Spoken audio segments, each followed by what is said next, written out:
आइए बढ़ते आगे और आपके लिए एक बड़ी इंटरेस्टिंग खबर हम लेकर आ रहे हैं। Market regulator SEBI unclaimed mutual fund और शेयरों के लिए सर्च और क्लेम की व्यवस्था पर काम कर रही है। यानी कि अगर आपका कोई म्यूचुअल फंड की स्कीम से आपके शेयर्स रह गए हैं और आप पड़े हैं और आप क्लेम नहीं कर पाए, तो सेबी जल्दी इसके लिए एक गाइडलाइन लेकर आएगी। क्या है पूरी डिटेल्स, किस तरह की गाइडलाइंस हो सकती है, किनको होगा फायदा, ब्रजेश कुमार हमारे साथ हैं, हमारे वरिष्ठ सहयोगी बताने के लिए तैयार। ब्रजेश बताइए क्या क्या काम चल रहा है अनक्लेम्ड शेयर्स को लेकर सेबी में? बिल्कुल, ये जो अनक्लेम्ड म्यूचुअल फंड की रकम होती है और जो अनक्लेम्ड शेयर्स होते हैं, तो इन दोनों के लिए एक सिंगल सर्च पोर्टल बनाने की तैयारी कर रहा है सेबी।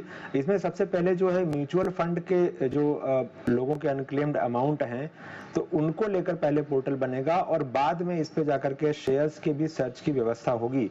अभी भी जो म्यूचुअल फंड हैं उनके लिए जरूरी है कि वो एमफी की वेबसाइट पर ये डिटेल डालें कि कितना अमाउंट अनक्लेम्ड है और कैसे उसको खोजा जा सकता है। साथ ही जो म्यूचुअल फंड के आरटीए हैं जैसे कैम्स वगैरह हैं, तो उनकी वेबसाइट पर भी ये व्यवस्था मौजूद होती है, लेकिन वहां कम से कम आपको 2-3 जानकारियां डालनी पड़ती हैं, उसके बाद ही आपको आप खोज सकते हैं, उसके बाद ही सर्च का ऑप्शन जो है वो लागू होता है। लेकिन सेबी जो ये करने जा रही है, एक पोर्टल लाने जा रही है, इसमें सिंगल कम से कम जानकारी देकर भी आप जान सकेंगे कि क्या आपके घर में, परिवार में किसी का पहले कोई अगर निवेश था म्यूचुअल फंड में और क्या वो अनक्लेम्ड है, आप आसानी से सर्च कर सकेंगे। तो पहले जो है वो म्यूचुअल फंड के लिए व्यवस्था लाई जाएगी, बाद में आगे जाकर के इसी पोर्टल का विस्तार करके शेयरों के लिए भी लाया जाएगा।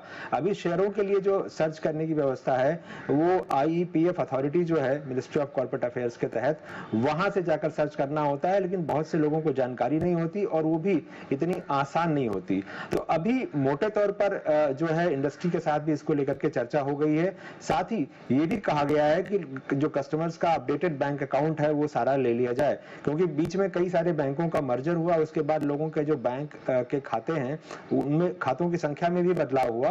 तो ये सारी चीजें अभी अपडेट करवाई जा रही है इंडस्ट्री से और जल्दी ही इस पर एक गाइडलाइन आएगी और एक पोर्टल बनेगा कि किस तरह से लोग सर्च कर सकते हैं।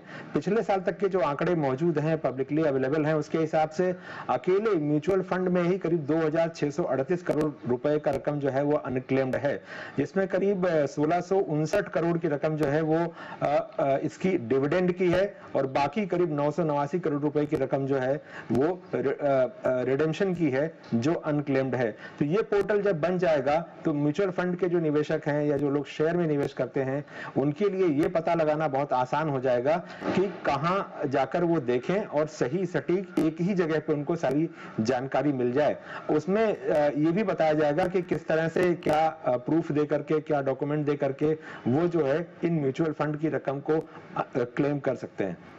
ओके, तो ये है आपके लिए अनक्लेम्ड शेयर्स और म्यूचुअल फंड स्कीम्स के लिए एक बढ़िया दिशा निर्देश, और इससे अब आपके लिए बड़ा आसान हो जाएगा अगर कोई शेयर आपको ढूंढने हैं, करना है। तो ये एक बड़ी खबर इस वक्त आती हुई आपके लिए। बहुत बढ़िया, धन्यवाद आपका ब्रजेश ये पूरी जानकारी देने के लिए।